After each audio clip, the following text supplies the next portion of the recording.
I call it Starro the Conqueror. That's meant to be derisive. Sorry, old chum. These two are here to kill you. It's out of my hands. We need to help these people. Impossible, dear. There are corpses below those stars. Who are they? The fodder of powerful men through every age. Dissidents, journalists, political rivals, and their loved ones.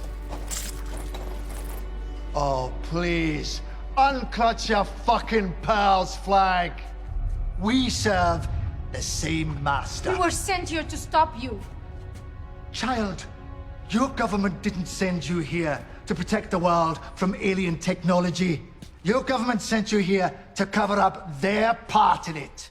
And we are back, but before we go into real talk, it's time for PP, our patron pitch. This is where we let our patrons know what they can expect on their exclusive patron feed, and we let our non-patrons know what they're missing out on. So Alex, as you mentioned in a previous episode, and I think that we need to underscore and highlight this feature again, all our patrons, starting from the bottom tier all the way to the top, have access to the chat feature on the Patreon app now. I mention it because I want to see more people involved. I think that there's a handful of us using it, and it's so much easier for me to post there than to, for some reason, than to make an Instagram post or to make a Facebook post. But having access to being able to just put a message in the chat that says, hey, we're recording tonight. Hi. I don't know. I like that. And I like that basically any patron can have access to that. So I wanted to open this segment by saying, hey, if you're a patron, download the app and just chime in whenever. You can tell us what you're watching. You can tell us what you think of what we're watching. Just, we like interacting with you, and it makes it a lot easier if we're doing it through there. Especially now that Twitter/X is becomes a bigger shit show, I think, with every passing day. So I like having another place where we can just talk. But what else do you get if you're a patron? If you start with the Travoltis, the ground floor, $1 tier. You get access to the chat. You get access to our cutting room floor segments, which is where we put all the stuff that doesn't make it into the episodes. And you get access to our bonus episodes. This month, as we mentioned a couple times already, we're going to be talking about Nosferatu. Actually, we already recorded that episode. It's on the editing room right now. And it's a very interesting conversation between two people that don't really talk about really, really, really old movies very often. So it was a lot of fun, I think, talking about this old vampire movie from the 1920s and what still works, what maybe didn't work, and what worked differently for each of us. So if you want to listen to us talk about Nosferatu, as requested by patron Jordan Mans, our patron channel, that's where you can listen to that. If you want more from us, then you just move up a tier. The Winonis, $3 and up. You have access to our pre-recording notes. You have access to our quick video reviews, sometimes not so quick. This month, it's a dual quick video review. Alex and I are going to be talking about A Good Day to Die Hard, a rare revisit of a movie that neither of us liked, but patrons say dance, and we dance. Yep. That one hasn't been recorded yet, so I can't even tease you about how it goes. But you get access to that starting at the $3 tier, along with access to our Contrarians After Hours.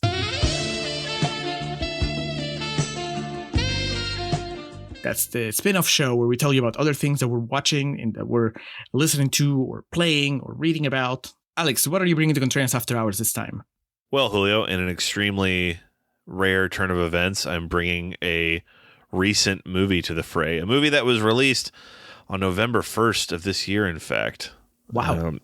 Netflix original Wing Women. I'm not going to attempt to pronounce the French title, as it were, but a movie directed by and starring Melanie Laurent of Inglourious Basterds fame. It's a French action comedy, I guess you would call it. Main point of interest for me was it was the latest Adele Exarchopoulos movie, and there it is. There it is. With what that Zero Fucks Given, Mandibles, anything I've been able to get my hands on that she's been in. And this is the most recent, and it was, a Netflix original, and the trailer was pretty promising, and it it looks like a movie. And as fate would have it, her name in the movie is Alex. So someone listens to our podcast and, made sure to.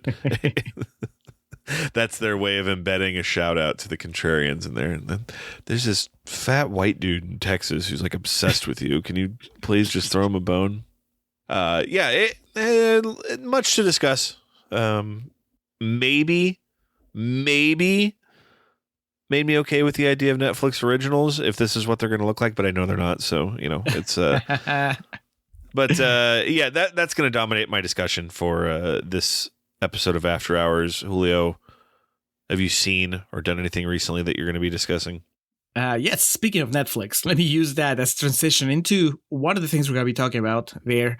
On my side, I watched the latest David Fincher movie, The Killer.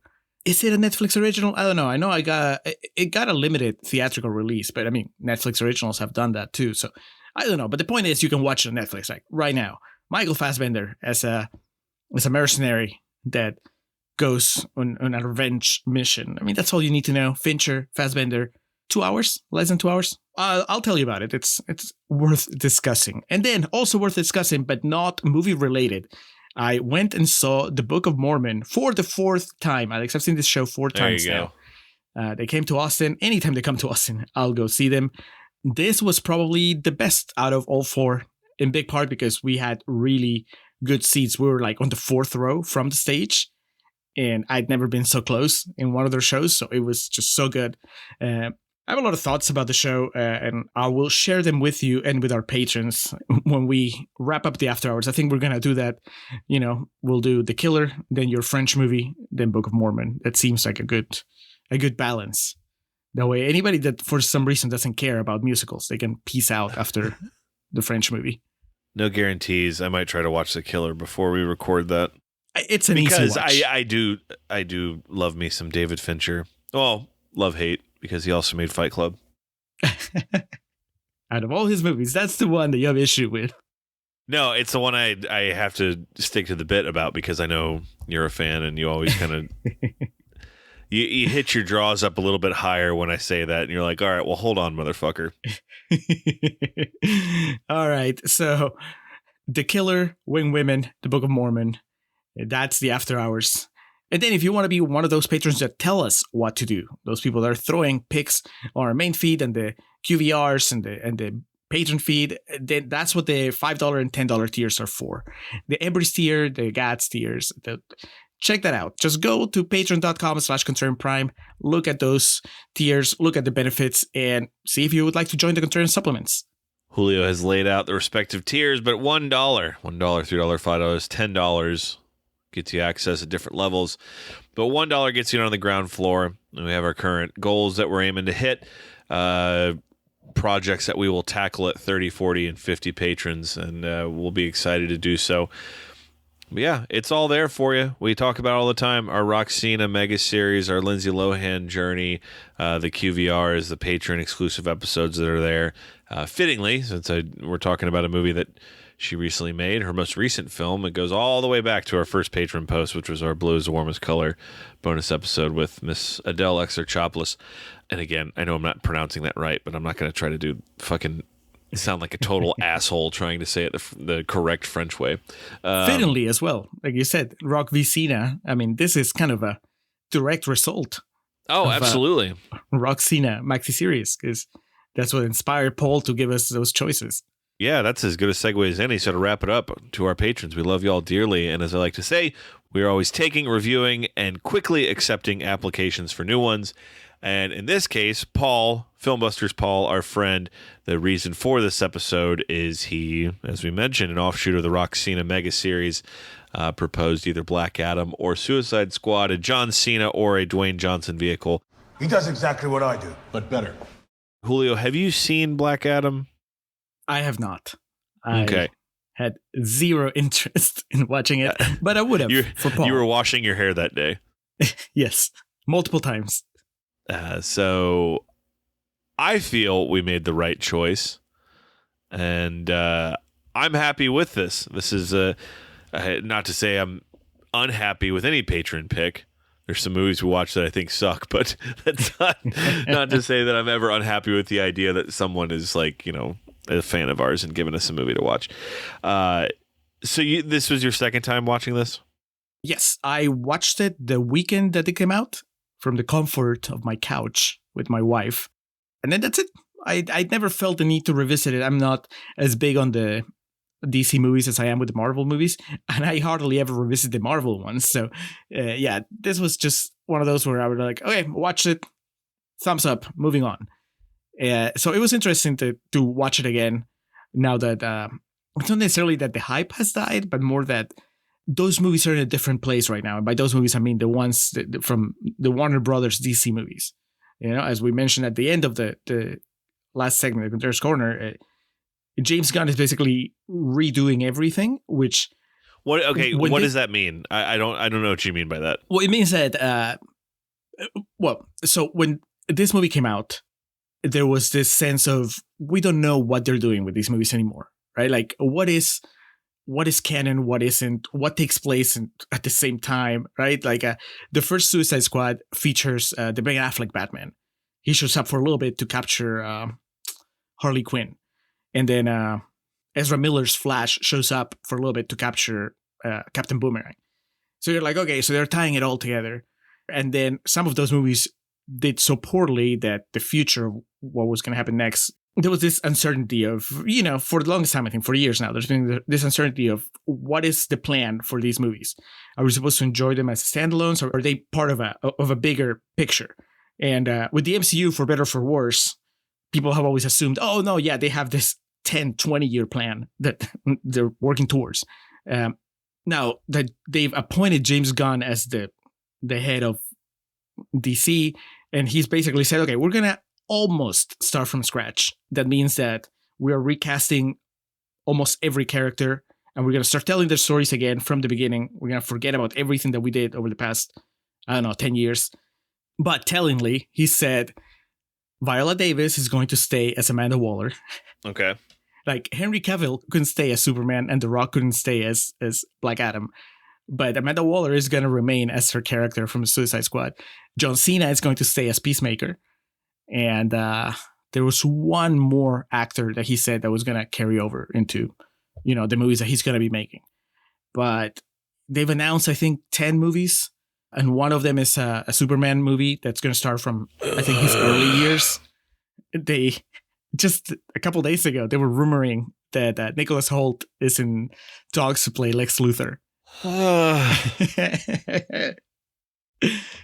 But anyway, watching the Suicide Squad in the context of, they seem to know what they want to do now, versus seeing it a couple of years ago when they're like, what is this? Regardless of the quality of the movie, which is always the most important thing, whether the movie works or not. But also, are we seeing like a last hurrah from Warner Brothers / DC before they completely implode and you don't see any more of these movies? Versus like you watch it now and you're like, oh yeah, so the Cena experiment worked as far as the Cena as Peacemaker, and what James Gunn has said makes it sound like his character is gonna be sticking around, for whatever they do next. And it's interesting just to see how, in a couple of years, the outlook for the company, for the studio, for the people involved in making these movies, how it has changed. All right, so tying it back to the subject of today, thank you for the detail on the James Gunn universe that's potentially laid out. What is the best case scenario that this ties back to Suicide Squad? Like, are they going to do, is the hope that they create their own, because it seems like it's been stop and go. So the hope would be that whoever ends up playing Superman can interact with John Cena Peacemaker, right? Right. Okay. But, I mean, the Suicide Squad, I mean, I don't think that we're going to see Idris Elba again. I guess we could. I don't think they've even confirmed if Margot Robbie is sticking around to do Harley Quinn in any other movies.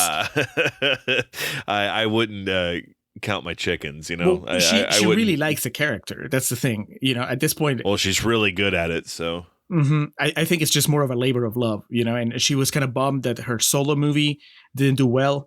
And, but I don't know. All right, I'm trying. I know for those of y'all, Paul's like banging his head, like I know all this shit. Why is he talking about it? I don't know this stuff, so I'm trying to understand where things were when this movie came out and where things are now. And Julio has done a fantastic job of setting the scene. And yeah, it's honestly only thing that's because this is after Once Upon a Time in Hollywood, so it's not like Margot Robbie wasn't a massive star already, but you know, in the wake of Barbie watching this, it's kind of almost like, oh fuck, she was in a superhero movie, and part of it too is she's so good.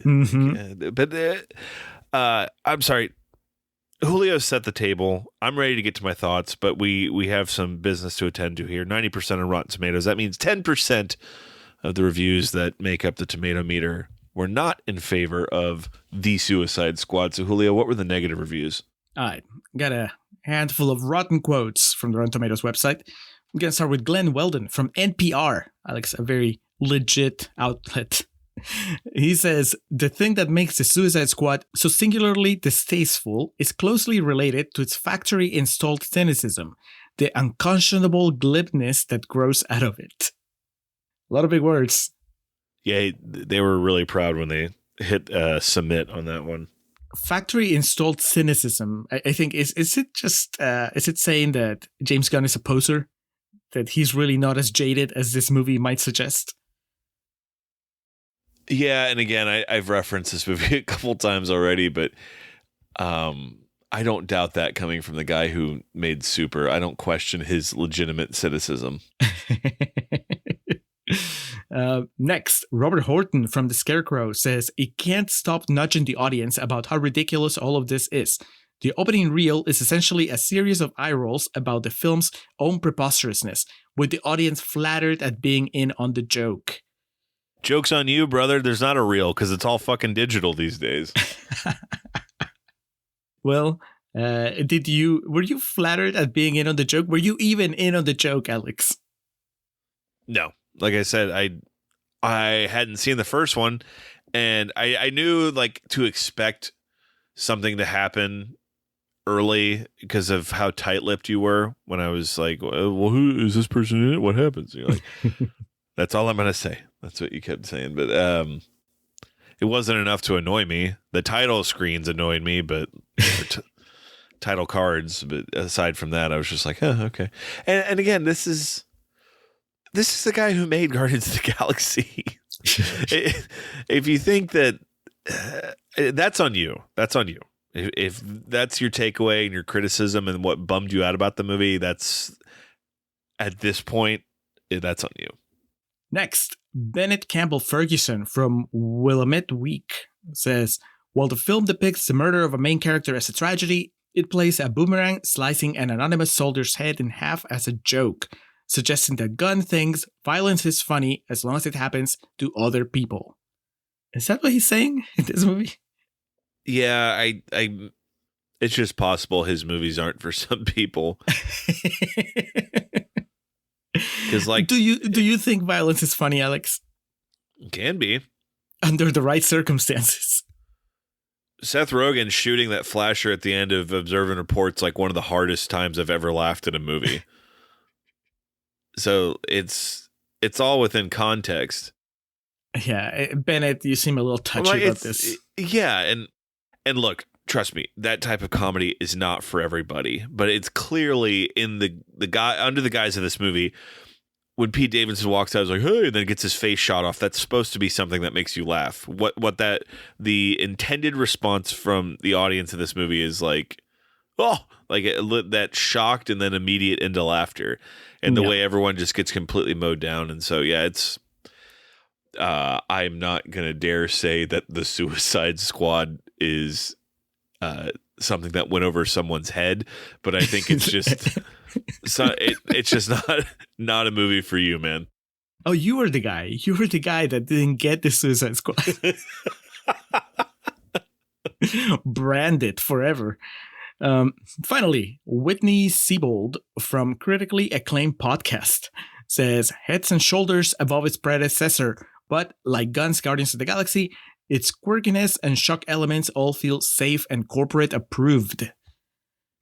How do you compare this to Guardians of the Galaxy? I mean, obviously you can see it's the same filmmaker. Well, I know the corporation of World Wrestling Entertainment would not have approved John Cena dying on screen, so I don't know about that. I've only seen the first Guardians, and I saw it one time, and it's when it came out, which was 10 years ago, or just about 10 years ago. I remember enjoying it. I went to a midnight of that, Julio. Me too. Yeah, I liked it. So smart, me. Enjoy books so much. I understand the point they're trying to make, but it's also like, you don't go to one of these movies expecting it to be a Sam Peckinpah film or something. You know what I mean? Like, it's Guardians of the Galaxy. It's Marvel. It's Disney. And it's the Suicide Squad. It's DC. It's Warner Brothers. What exactly are they expecting? Yeah, any of those reviews. Like those, it's not fucking Killers on the Flower Moon. Like what do you want? And even you, and because Paul's the reason for this, like the y'all's circle of superhero movie fans, like you would all say the same thing of like, well, hold on, like what did you think you were going to see? Like, and those are so asinine, man. I guess the idea now is because they're so embedded in the film scene, and it's just become the norm that we're supposed to judge them as we would judge Amor or I don't fucking know, Parasite Quiet on the or Western something. Front. Yeah, apparently, it's the Streetcar Named Desire and Guardians of the Galaxy 2. We're going to judge these on the same merit. Joel Kinnaman. Stella. So that it's in an extremely rare situation where I'm defending these movies of like, all right, well, back the fuck up, man. Well, those were the rotten quotes, Alex. Let's get into it. I mean, you seem positive about this movie, which Let's get into it 35 minutes into Real Talk. I enjoyed it to a certain extent. It is inexcusably long. My Letterboxd review said Hollywood desperately needs back ruthless producers that aren't afraid to come in and just like, nope. And, we don't need those a lot of the time now because things are going to go straight to streaming. And also what you and I dealt with, not dealt with, I should say, but like observed at our time at the movie theater was the importance of the amount of showtimes you can get in a day. And that's why the lesser movies were always 90 minutes. And then like the Disney movies typically would, if they were 2 hours, but they still got, 3 or 4 theaters. But then you think of something like, I remember WALL-E had 3 theaters, but it was 90 minutes. So it got like fucking 15 showings in a day. Just bang, bang, bang. But you don't have to worry about things like that anymore. And because of that, everyone gets lazy on their end. And, this may be a different example, just listening to you explain the situation of they're afraid to tell James Gunn to do anything, but that's where it's at, man. These executive producers and these studios need to, if we're going to care about the overall quality of our movies, then you have to step in and say, cut this.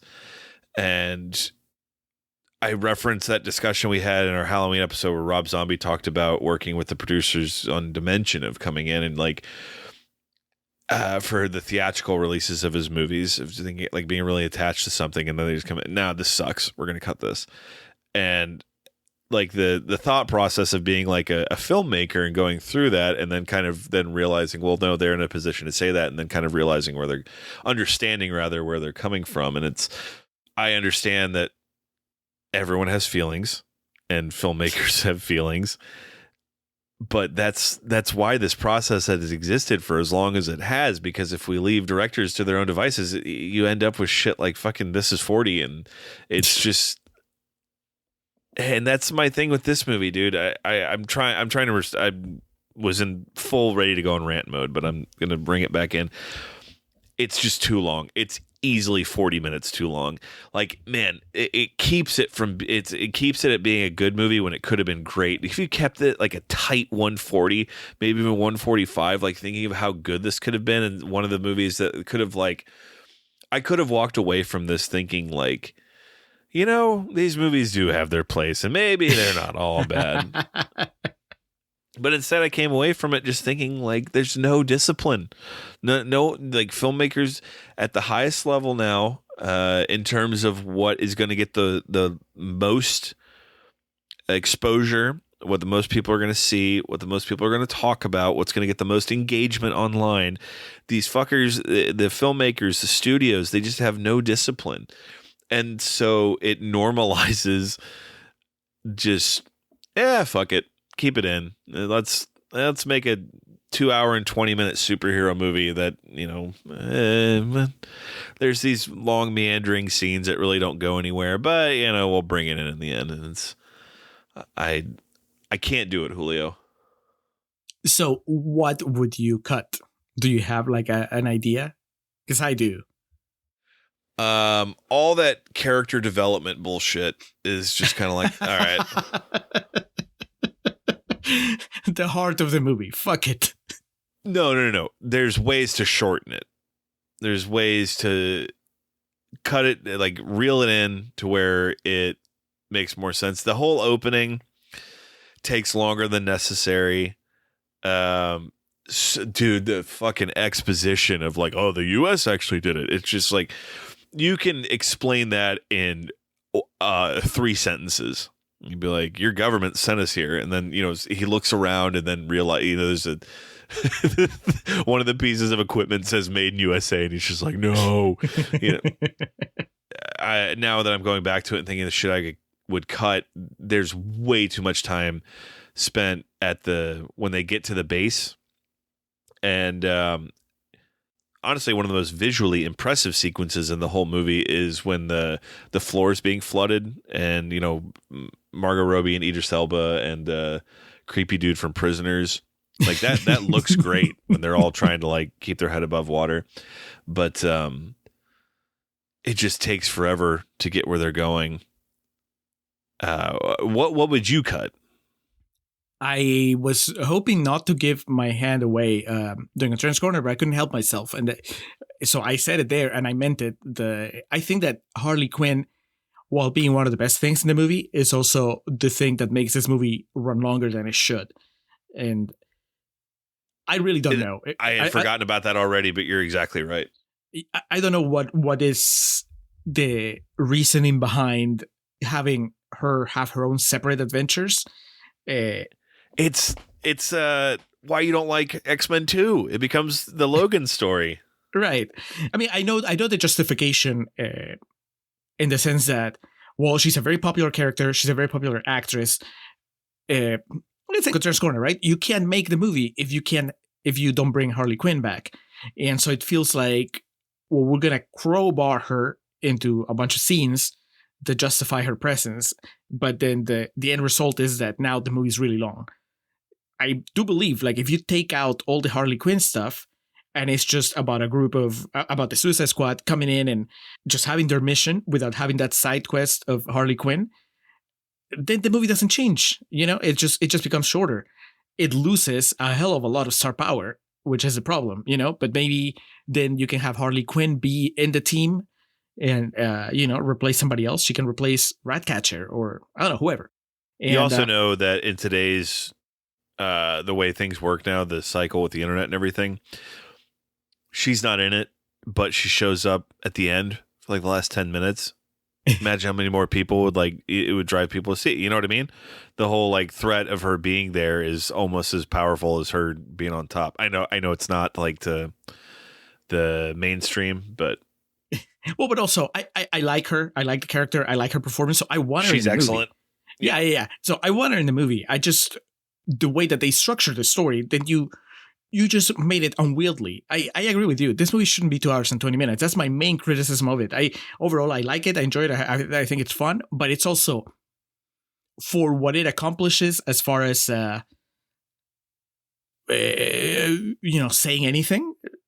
it doesn't need to be 2 hours and 20 minutes. You know, at 2 hours and 20 minutes, I expect it to leave me somehow shaken about the world or give me some sort of insight into anything. But this is nothing. I mean, it's just pretty, standard characterization. Oh, she had daddy issues. He had daddy issues.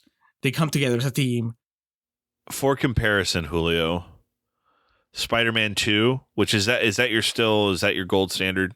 Yes, that is the gold standard. It's 10 minutes shorter than Suicide Squad. Yes, but that movie, leaves you also, shaken sounds so dramatic, but that's how I feel when you get to the end. You're like, yes, we accomplished something. We took the time so that we could deliver these emotional punches. There's no emotional punch here. Like, I laugh when Polka Dot Man dies, I'm a superhero! I'm a motherfucking super... Here's the other thing, Alex. That's my real criticism. Maybe I wouldn't mind the runtime if I had an emotional connection there.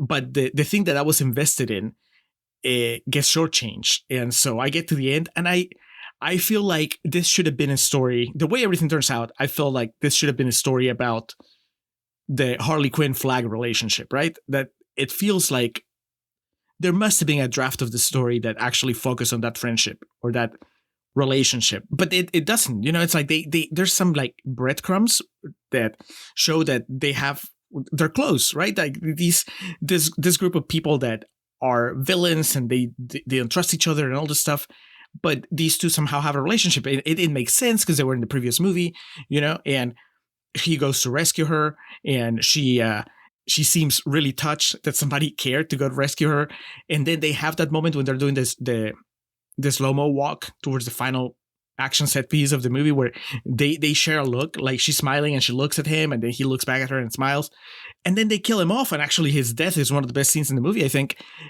But there's no follow-up. Like I want to see Harley Quinn be affected by this in a way, right? And then if I get to the end of the movie and the death of somebody that she had grown to care about makes her change somehow or gives her or us some insight into the way that her mind works or the world works or something, then I'll be like, all right, maybe it was worth 2 hours and 20 minutes because it actually was about something else other than these cool characters going to a suicide mission and some of them make it out.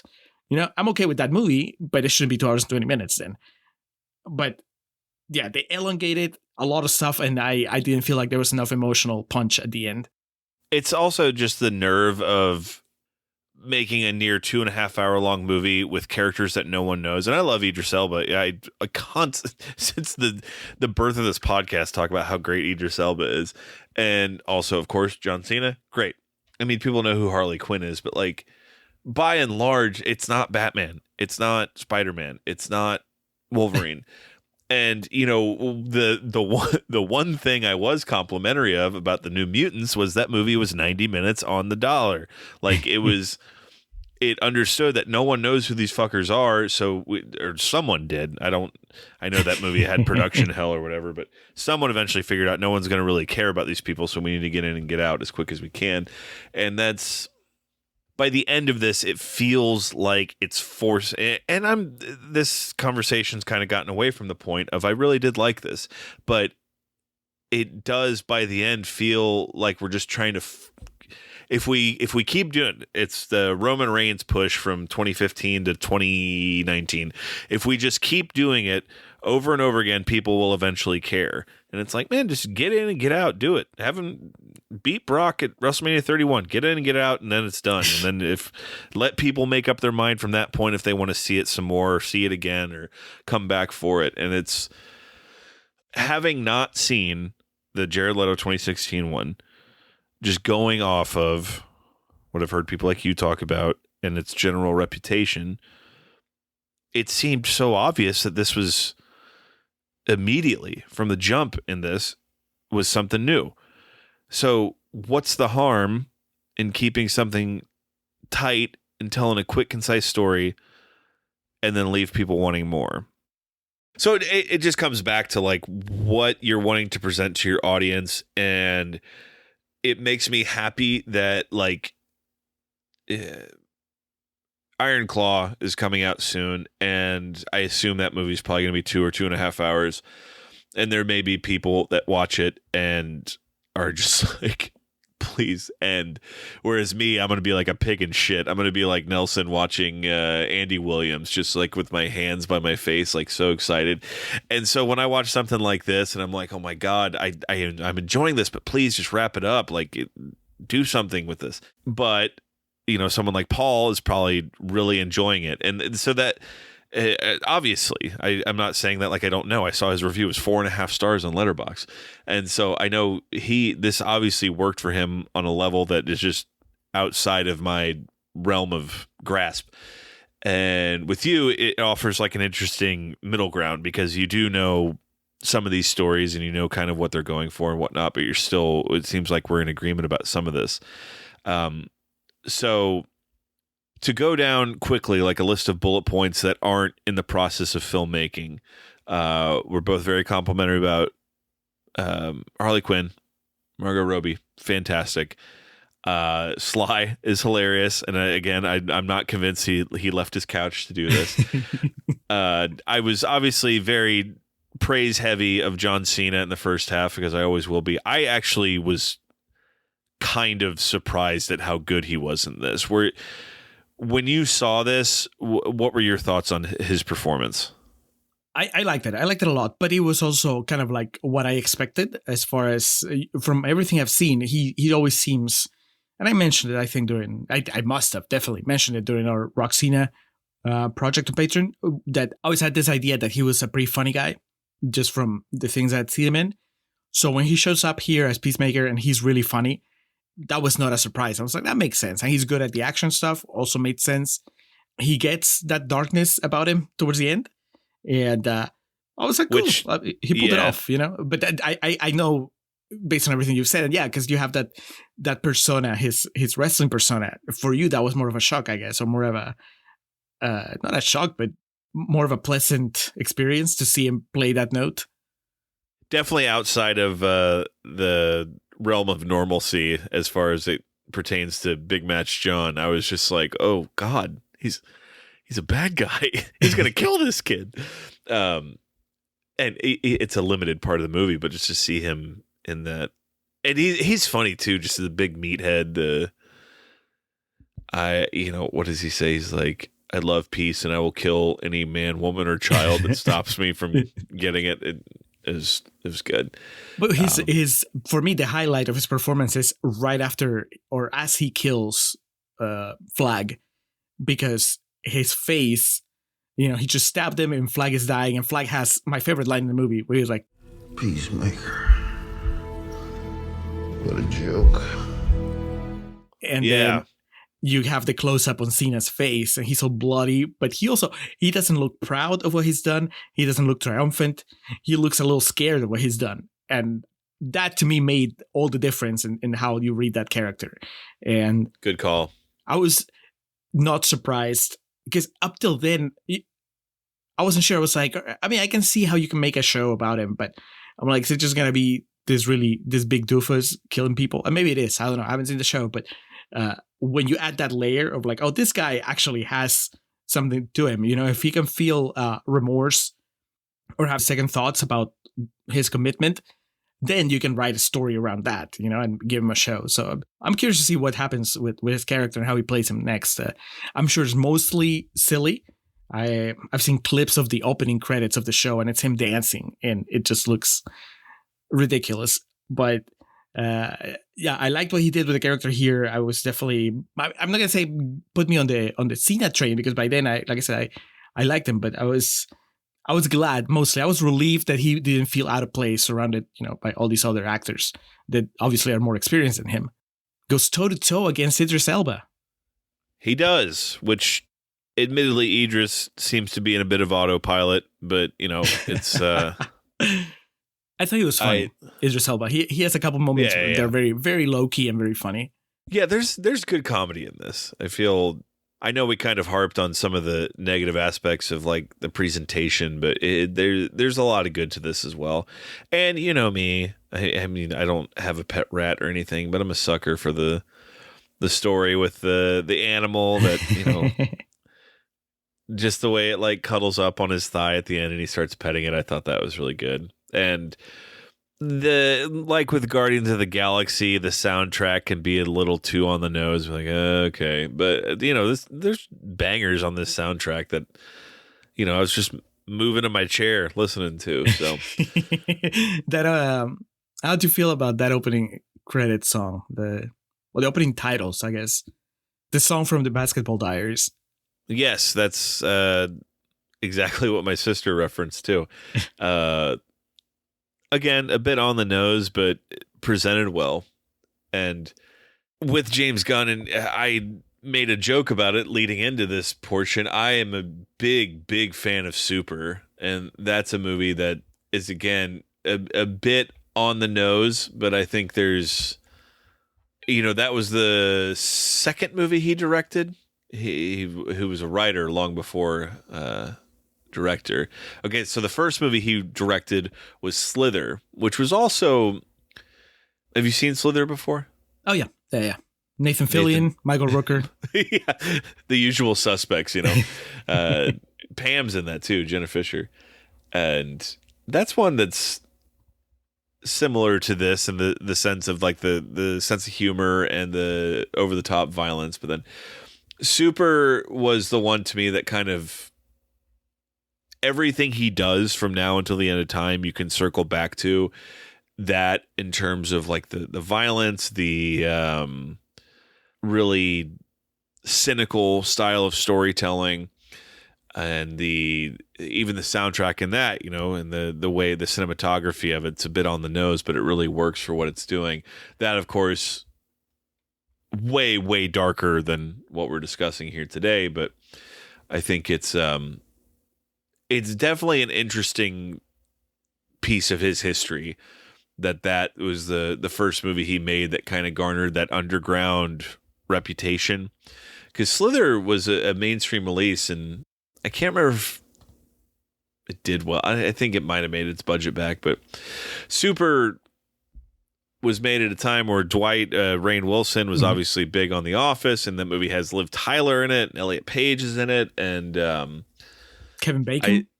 Kevin Bacon's the bad guy. Yeah, but it didn't do dick for business, and but I remember it was at South by and got a bunch of pub that way, and it's just one of those things of like, if you're a fan of Guardians or Suicide Squad or some of the things he's done since, which actually looking at his filmography now, the only things he's directed since then have been Guardians and Suicide Squad. Anyway, he's a guy with a vision, and I think that's the biggest thing I can say, the most positive thing I can say about him. And the only reason you and I are being so analytical about, some of the way this movie's made is because that's kind of what we do here. And also because there's such a gigantic sample pool to pull from of these superhero movies that are too long. But one of the things that we keep going back to is how unique this is. And that was the biggest thing, that the first Guardians movie, correct me if I'm wrong, because you're definitely the expert on this, the biggest thing about that was it felt like a breath of fresh air in the Marvel franchise of like, this is made differently than everything. The acting, the dialogue's different, the presentation's different. And I could see myself, if I was in like a situation where I was a big DC fan and unsure of the direction it was taking, seeing this and feeling the same way. Me personally, I think it's too long, and I've broken down my other critiques of it, but he clearly he follows through with what he wants to do, and as corny as it sounds, his vision isn't compromised. And I think that's something worth, celebrating. Yeah, definitely. I think that he delivered on what people wanted from a James Gunn DC movie. When people heard that he was coming, that he was jumping ship over to DC to do a Suicide Squad movie, I think that this is what they were hoping for, and I think they got it. So in that sense, it's a triumph. I mean, obviously the box office doesn't reflect how it succeeded, I think, with its audience, but like we said, there's a lot of factors involved in that. I like the movie too. I want to shout out Joel Kinnaman. I know we made fun of him in the Contreras Corner. I actually like his character a lot. as we've discussed previously, as a Cyclops fan, I do gravitate towards those like very serious leader characters that may not have a whole lot going on. But for some reason, I just like that archetype. And I think that Flag is a lot more interesting in this movie, a lot more defined and a lot more compelling in what he's going through than he is in the previous movie. And I welcome that. I was really bummed that they killed him off. I was hoping that he would somehow show up at the end, but it's pretty definitive, that death.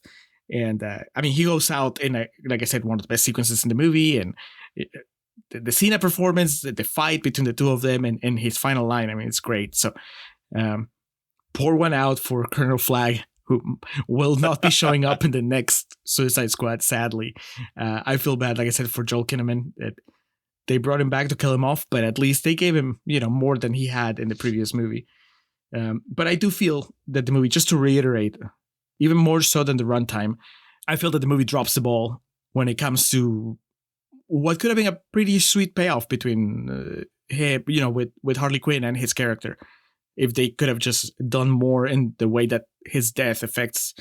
I mean, I know that they kind of painted themselves into a corner. They had to have Idris Elba be the one that killed Peacemaker, or killed in quotation marks. But from an emotional point of view, it would have made more sense for Harley to be the one that avenged Flag, right? Like, they're friends. Like, Idris Elba does it just to save Ratcatcher, which is like, yeah, I know they have that whole subplot going too, but I just wish that they'd arranged things differently so that we would have gotten a better emotional payoff there. But yeah, overall, Alex, you do not want to watch that first Suicide Squad. Yeah, I recommend strongly against it. You might want to watch a couple of clips of Jared Leto playing the Joker, just so you can laugh. I was just about to say, that's it. Okay, so that I was going to propose a brief discussion because that's probably the only time it'll come up, but you kind of beat me to it there. He's not good as the Joker. Recently, I made a promise to myself that the next time I got a boyfriend, I'd be on the lookout for red flags, and if I saw any, I would do the healthy thing.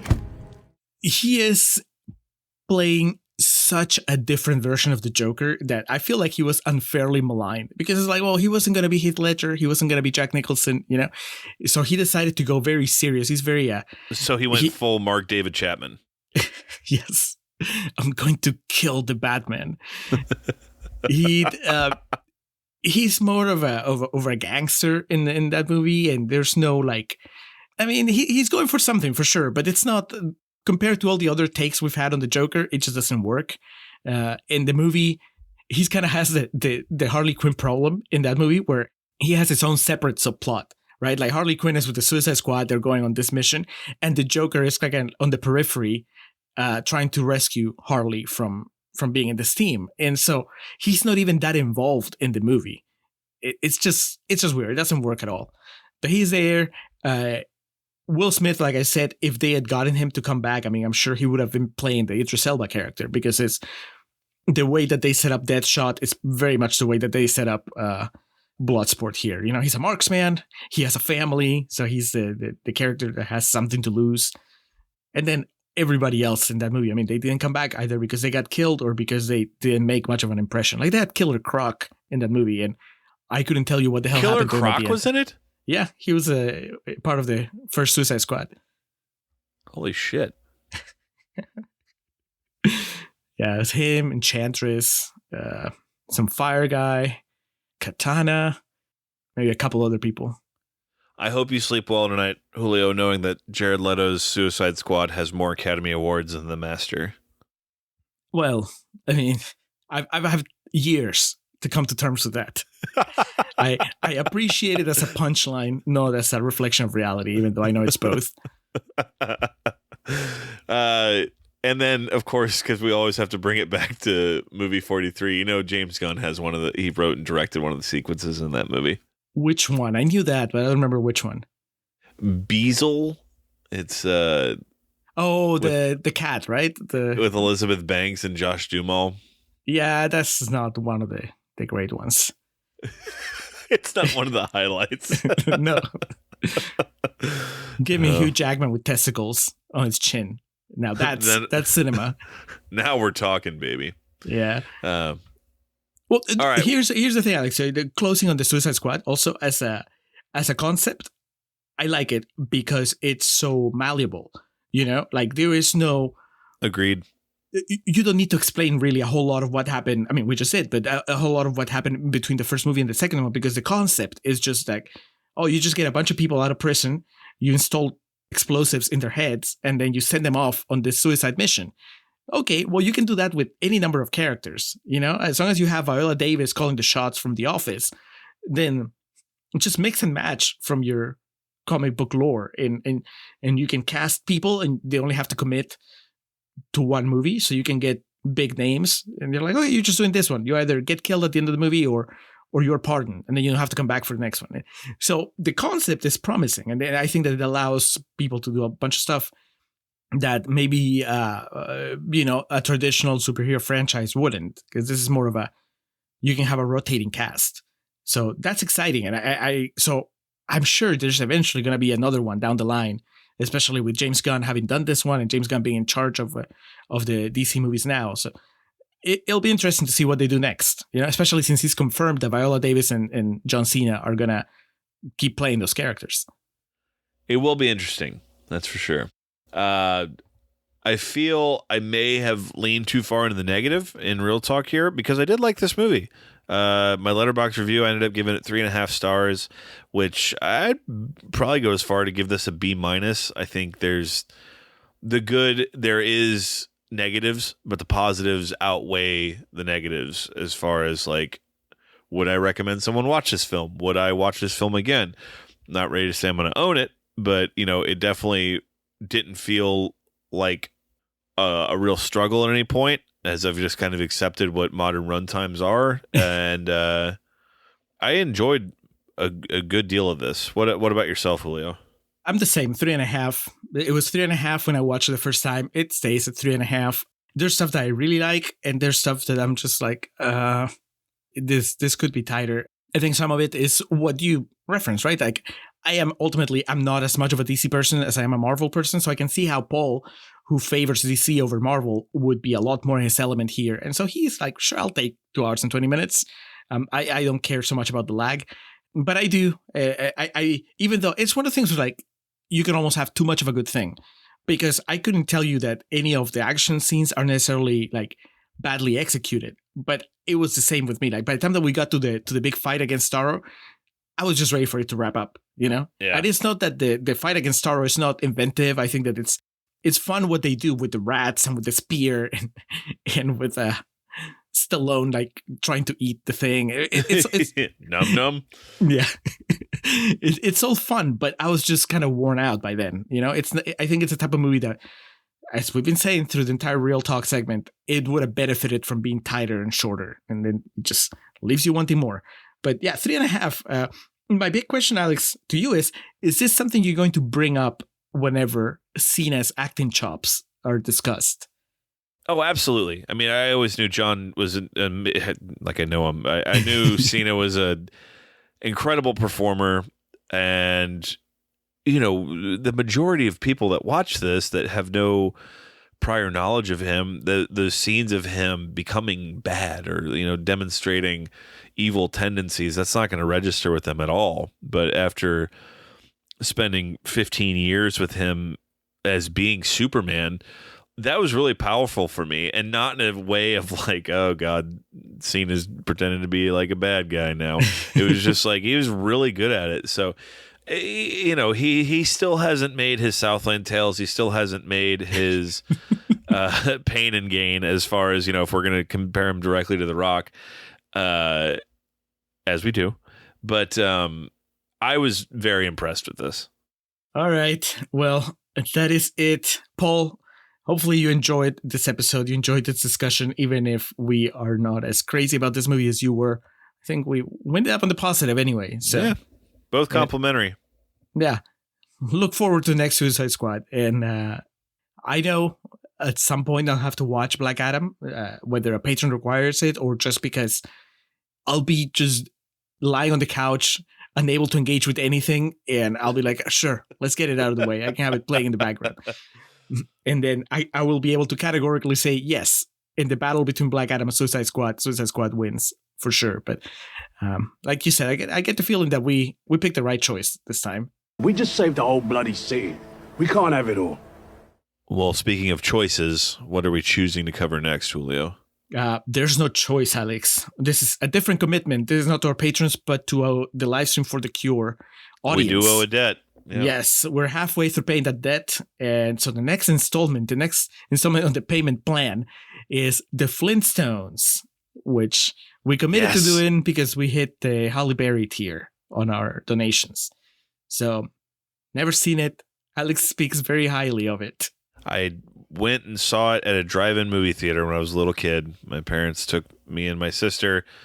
I can't remember what car we had at the time, but I remember they opened the tailgate of it. And we just laid in the back, and they had packed like sandwiches and whatnot. And I don't even remember if my sister and I made it through the whole movie.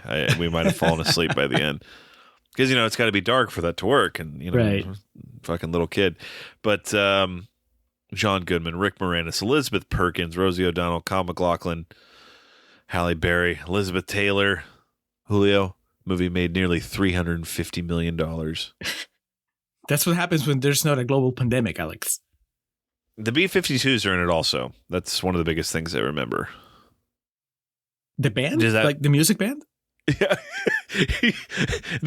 That pregnant silence, I was like, wait, did they have the B-52s in Peru?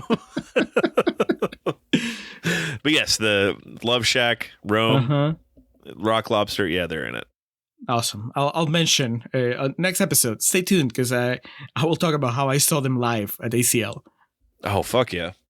Well, that was the Suicide Squad. The Flintstones are on deck. Julio, do we have any business left to attend to? I would just say, if you haven't yet, check out the 2 episodes of Binge Movies that I guested on. By now, by the time this episode drops, the vote to end their season has already come and gone. As we record this, I am not doing very well, which I guess is to be expected because my movie is an obscure Italian sci-fi ripoff of Escape from New York. And my competitor, the great Pete from Middle Class Film Class, he's defending Hellraiser 3, which has a little more brand awareness, I think, going for it. So I'm getting my ass kicked at the poll, and that's fine. It was still a fun conversation with Jason and Pete on their season finale, and also, when we covered the box office hits from the year 2002, I think. Anyway, check out Binge Movies if you want to hear me talk about a bunch of movies for a long time with Jason, who we're working on getting here for a guest spot. So stay tuned. But other than that, Alex, I think we're ready to get out of here. So let's do that.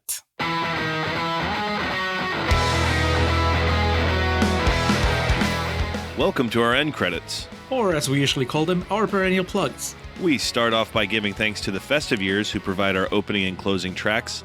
They kick us off with Last Stand and take us home with Summer of 99. Be sure to head over to thefestiveyears.com for any and all Festive Years needs. Our friend and fellow podcaster Hans Rothgieser is the man behind our logo and all the art you see related to our show. Reach out to him and let him know how much you like that little tomato. His email address is mildemonios@hotmail.com and his website is mildemonios.pe. That's MILDEMONIOS. You can also check out his podcast Nación Combi about Peruvian current affairs and Marginal about economy. Hans, thank you for all your support. For those interested in the regularly absurd world of professional wrestling, Joe and the boys over at latenightgrin.com have you covered. Tell them the Contrarians sent you. And we like to close with special thanks to our social media team of Zoe Perez and Coriari. Each of the social media accounts we mentioned in the introduction look as good as they do because of their work. So that'll do it for this episode of The Contrarians, where we're right and you're wrong, and we will catch you next time. How much money he makes a year.